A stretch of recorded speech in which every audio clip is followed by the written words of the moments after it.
घने जंगलों के बीच बसा एक छोटा सा गांव था जिसका नाम शांतिवन था। यह गांव अपनी प्राकृतिक सुंदरता और शांत वातावरण के लिए प्रसिद्ध था, लेकिन गांव के पास ही स्थित कालगिरी पर्वत का नाम सुनते ही लोग डर जाते थे।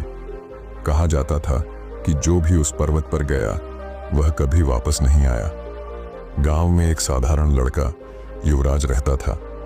वह गरीब परिवार से था, लेकिन उसका दिल बड़ा और सपने ऊंचे थे। उसकी आंखों में हमेशा कुछ बड़ा करने की चमक होती थी, लेकिन एक समस्या थी, उसे खुद पर विश्वास नहीं था। हर बार जब उसे कोई बड़ा काम करने का मौका मिलता, वह डर कर पीछे हट जाता। एक दिन गांव के ऊपर काले बादल छा गए।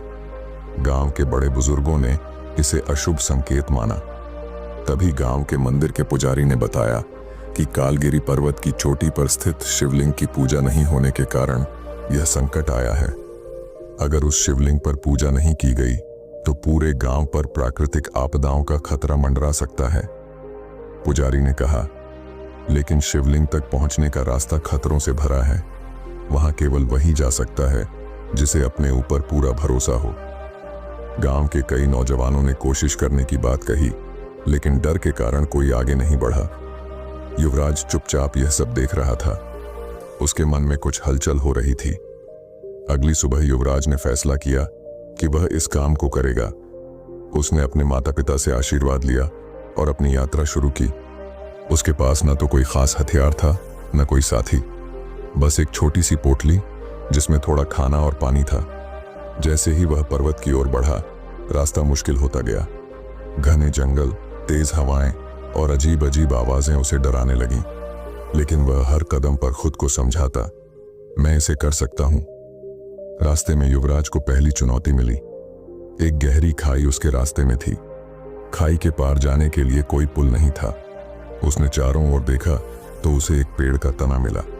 उसने अपनी ताकत से उस तने को खाई पर रखा और सावधानी से पार किया।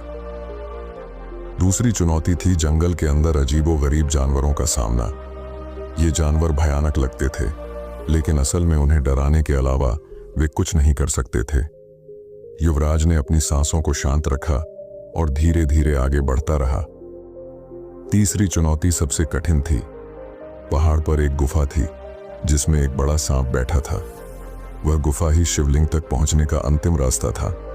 युवराज पहले तो कांप गया, लेकिन उसने मन में सोचा, डर के बिना साहस की कोई कीमत नहीं। उसने साहस जुटाया और सांप के सामने खड़ा हो गया। सांप ने उसे देखकर कहा, तुम क्यों आए हो युवक? अगर तुमने मेरे सवालों का सही जवाब दिया तो मैं तुम्हें आगे जाने दूंगा। युवराज ने कहा, ठीक है। सांप ने पहला सवाल किया, सबसे बड़ा डर क्या है? युवराज ने जवाब दिया, सबसे बड़ा डर हमारे मन में है, जो हमें कमजोर बनाता है। सांप ने दूसरा सवाल किया, ताकत कहां से आती है? युवराज ने कहा, ताकत हमारे आत्मविश्वास और मेहनत से आती है। आखिरी सवाल था, क्या तुम इस यात्रा में सफल होगे? युवराज ने दृढ़ता से कहा, हां, क्योंकि मैंने अपनी शक्ति को पहचान लिया है। सांप मुस्कुराया और रास्ता दे दिया। युवराज ने गुफा पार की और शिवलिंग तक पहुंचा। उसने श्रद्धा से पूजा की और गांव की सुरक्षा के लिए प्रार्थना की। जैसे ही उसने पूजा पूरी की, चारों ओर उजाला छा गया। कालगिरी पर्वत का अंधकार खत्म हो गया। युवराज जब वापस गांव लौटा तो सभी ने उसका स्वागत किया।